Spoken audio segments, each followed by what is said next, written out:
back in 2008, when Barack Obama was running for president, and so was Cynthia McKinney, actually, for the Green Party. Nancy Pelosi at the time was the Speaker of the House. Yes, the Democrats had a majority up until the 2000 election. Right. And you decided to run against her. She had been pretty proactive after the initial adoption of the resolutions to enable the wars, of funding the wars, expanding the wars, doing whatever George Bush wanted, in essence. Right. And you wanted to make essentially the election in her district a referendum on the war in one of the most anti-war districts probably in the United States. And the majority opinion at the time was anti-war. Mm-hmm. Well, it was not just about the wars. It was also about impeachment. She refused to put impeachment on the table, remember? Yep. And so the thing is, I told her, and it was 2007 in July, we had closed up Camp Casey in Crawford, Texas for the last time. And we started this, what was called Tour for Humanity. We started in Texas, and we went through a bunch of southern states, and we had rallies and everything. And the main focus was on impeaching Bush and Cheney. And so I told her, we were getting to Washington, D.C., I think around July 25th. We left on my birthday, July 10th, and we were getting in D.C. around July 25th, 26th, something like that. So I told her by the time we got to Washington, D.C., if she hadn't put impeachment back on the table where it belonged, that I would challenge her in San Francisco. And so she didn't, and I did. And why did I want George Bush impeached? It was all about lying about the wars and about 9/11 and getting the United States into these. I mean, so that happened 2001, 9/11, 2001, the invasion of Afghanistan, 2003, the invasion of Iraq. The United States in 2021 are still in those countries. Nancy Pelosi, by this time, is drenched in blood. Yeah. And that district is part of San Francisco. How is it led? It's in the Bay Area. What's the district cover? It's just when I ran against her, it was just the geographic area of San Francisco, the 7 by 7 square miles that encompasses San Francisco, and because it's all based on population, how many representatives the Congress gets is based on population. At some point, and it was District 8. Now I believe it's District 12. Sometimes it's reached down to the Bay Area. I mean, down to South San Francisco. But when I ran, it was just basically the geographic area of the city and county of San Francisco. Okay. So this is a very, I would say, if you were going to pick places where voters would poll as being anti-war, this would be one of the strongest in the country, yes? I thought so before I ran against her. and then I found out that they weren't so much anti-war as they were anti-Bush, and they're very liberal there. They're not radical. I found out after I was campaigning that Ralph Nader had a lot of trouble in San Francisco. He actually had some of his people who were trying to collect signatures to get him on the ballot spat upon. We had hard times collecting signatures. We had the same issues. I don't think anybody got spat on, but definitely had a lot of abuse from the liberal Democrats in San Francisco. However, I did very well against her. I think I did the best out of anybody who's ever ran against her. She's. What I'm looking at is, I mean, there are all these hurdles, and this, the way the electoral system was set up in the country was to maintain a system that was not popular with most of the people, that being the institution of slavery. It was to guarantee that it would continue in essence. The bicameral legislature with the Senate, all of those devices that they used at the time. And even as things have changed over time, it has been in essence a very conservative, sort of very conservative function. In that context, San Francisco, and on the issue of the war and also on impeachment, you would think, is about as left or progressive as you can get, and yet the institution itself smothers, some expression of this, in the political body. In other words, if all the people are opposed to the war, why is it that they elect politicians, or how is it that they elect politicians that are in favor of war? What's the mechanism? Like, what happened? What did you see from staring it in the face? First of all, just in my election, my campaign against Pelosi, we had a lot of people who told us that they liked the prestige of having the Speaker of the House come from San Francisco. Yeah. We're thinking, well, that's a really, really good reason. And we know, like, when we've seen documentaries of Ralph Nader, his campaigns, Cynthia McKinney, we know that it's mostly people on the left, the Democrats, the liberals, whatever, who are the ones who are opposed to ballot access, who are opposed to democracy, really. And they'd say, even just getting me on the ballot that year, we'd say, well, just sign it. You don't have to vote for me. Right. Just sign it. Get me on the ballot. Some people want to vote for me. Well, that's their problem. That's their issue. And I said, one guy, I asked him, I said, so does that mean you're not against the wars? And he's like, how dare you say that? I'm like, well, Pelosi has refused to take war funding off the table. And she's, in fact, promoted and put up for because the House has the power of the purse string, right?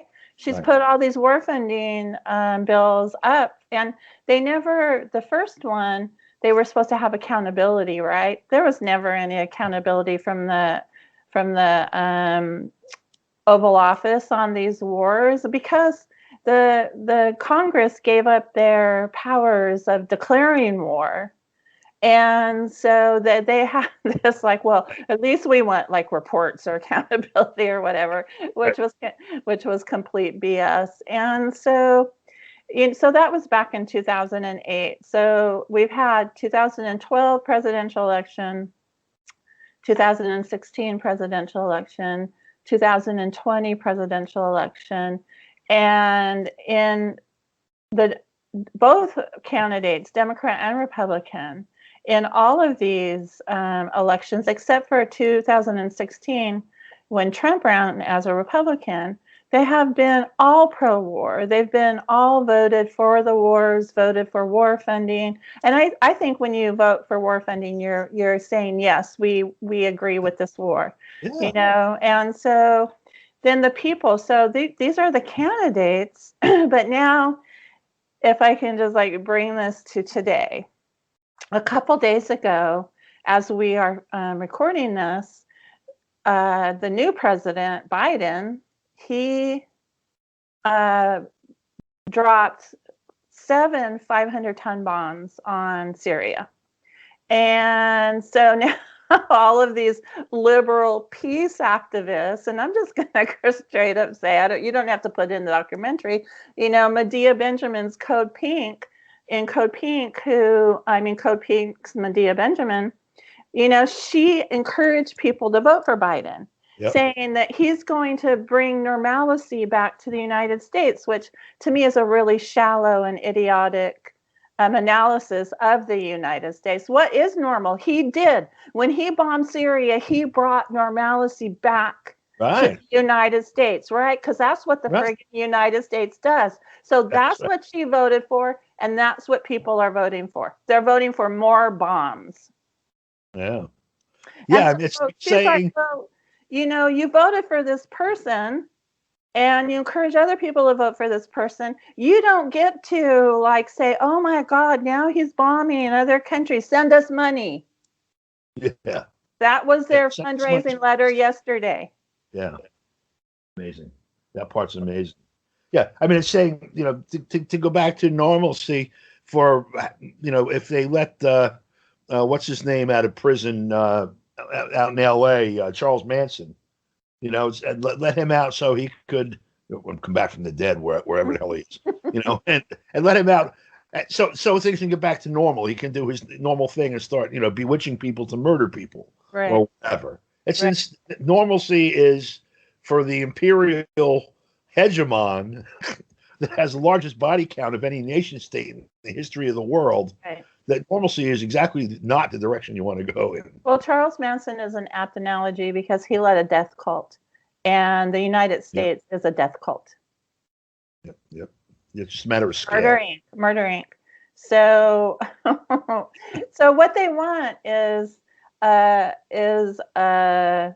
president who bombs countries, but they don't brag about it on Twitter. Right. That's their normalcy, Right. which I think was a term coined by Calvin Coolidge or something. It's not even really a word. All right.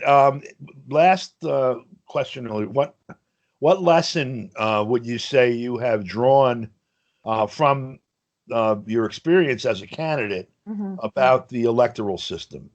Well,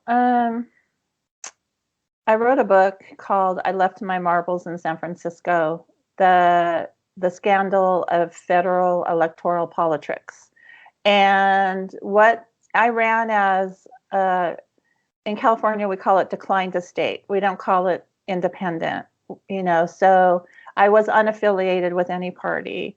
And so, like, if you're a Democrat or a Republican or even Green or Libertarian or whatever, the Peace and Freedom are parties that have ballot access in California. Now, this has all changed because of Prop 14 and Top 2 primaries, which was in 2014.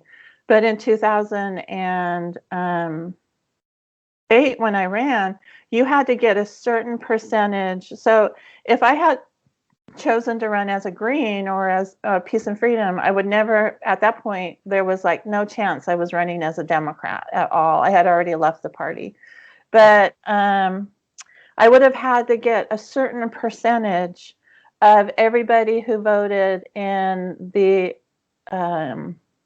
primary. So every Peace and Freedom person, if I decided to run Peace and Freedom, I would have to get a percentage of all Peace and Freedom people who voted, which was very small. It's just like maybe a couple hundred signatures. Right. However, as I chose to run as decline to state, I had to get a percentage of everybody that voted. So I needed like 20-something thousand signatures, and which doesn't sound that much when we think like the recall effort against Gavin Newsom needs 1.5 million. But when you're out collecting in a population of registered voters in one district, it took us up until the very last minute to get, because a lot of the signatures aren't valid. Plus, they scrutinized every last damn signature that we got. I came to a point where I didn't like going out and collecting signatures because I didn't like the abuse that got heaped on me all the time. So I would take the signatures. The candidate, would go to City Hall to the registrar, and I would check the signatures before we turned them in, And so anyway, so they don't really want independent voices. They don't want independent candidates running. And so I figured, like, once we got on the ballot that we were victorious. We should just stop the campaign, because that was quite a campaign. But it's just, and of course the rules, there's the Constitution, but then there's like a crap load of rules piled on by the FCC, the FEC, the Federal Election Commission.